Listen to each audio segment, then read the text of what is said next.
Okay, it's time now to take on some brutes and savages.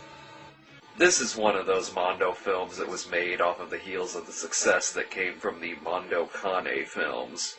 A lot of the other lesser-known Mondo flicks like this one I haven't seen before, such as Sweden, Heaven, and Hell, or Sex O'Clock USA, but I'm just going to assume that they look like a snuff film compared to Brutes and Savages. There's no denying the fakeness surrounding most of Mondo Kane, but at least those films were shot and presented in a sort of valid authenticity that left a few people fooled. But if you're fooled by anything in Brutes and Savages, then you wear diapers and foil hats. I could already tell I'd hate this piece of shit just from looking at the box cover. See, 1001 Forbidden Scenes. That's fucking impossible. Do you know how fucking long that movie would be? Endorsed by the Institute of Primitive Arts and Cultures. That institute doesn't fucking exist. In fantastic brute sound. So what does that mean? If I turn it up too loud, is the speaker gonna punch me in the face? The uncivilized version. Well, that just speaks for itself. It even boasts that the movie is 15 minutes longer than the original release. 15 minutes? Who the fuck saw this thing in the theater and wished that the damn thing was longer? That brings it up to about an hour and 50 minutes long. Apparently, this lost footage was taken out by censors during the original release, but I'm willing to bet that it wasn't because of violence. It's probably because the fucking thing is a piece of shit. I hate censors. They could have taken out a shitload more suckitude.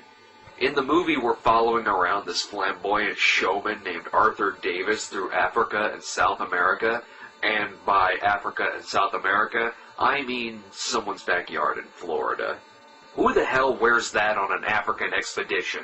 He looks like he came from an Eric Idle convention. So Arthur Davis talks to the natives who happen to understand fluent English, and look at that face paint. That's a little too good. And what the fuck? Are those parachute pants? I've seen better travelogues on Nickelodeon. Oh, this is nice. We get to see them put on their face paint. I guess it is rather impressive. What the hell is going on back there? Clearly the most notorious scene in the movie is the infamous alligator death scene, but not because it's disturbing or shocking, but because it is one of the most ridiculous things ever put on film. In this scene, a young tribal warrior must prove his manhood by walking across a gator-infested river. To even begin to explain what's all wrong with this scene would be to completely insult your intelligence.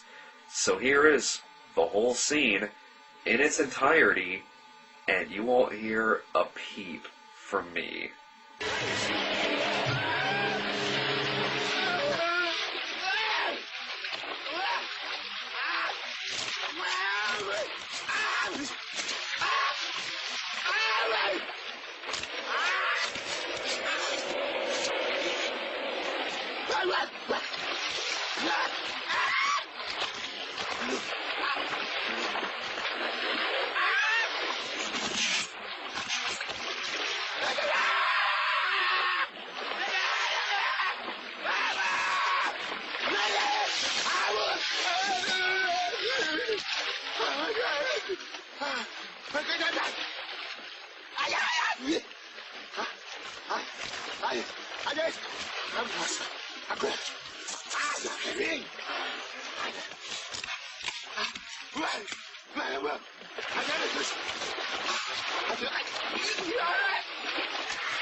Wow! Did you see that fake head's eyeball? It was the size of a fist!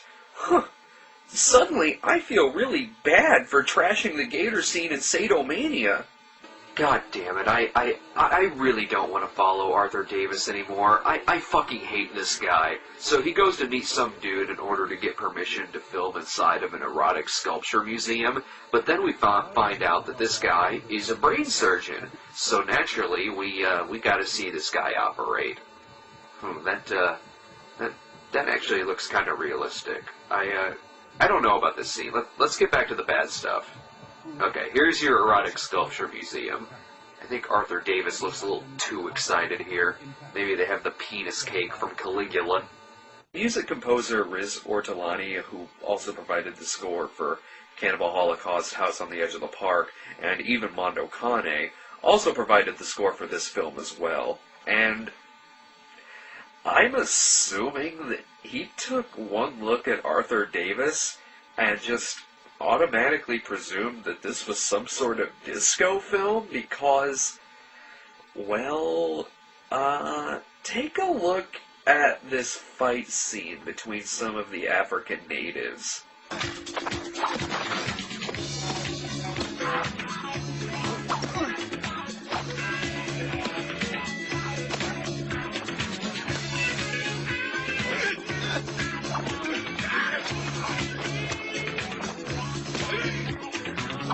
I didn't add that soundtrack. That's from the actual movie. But, you know, no matter how bad a movie is, you always kind of got to give it up for them if they have a funky soundtrack. Because, I mean, well, that's just common courtesy. Well, at least there's no animal fucking in it. Oh, shit. Wait a minute. Does end in a 10-minute orgy with llamas. How could I have forgotten about that? You know, fuck this movie, and fuck you, Arthur Davis. I almost made it through a whole review without mentioning animal fucking, zombie fucking, or human fucking. You goddamn son of a bitch.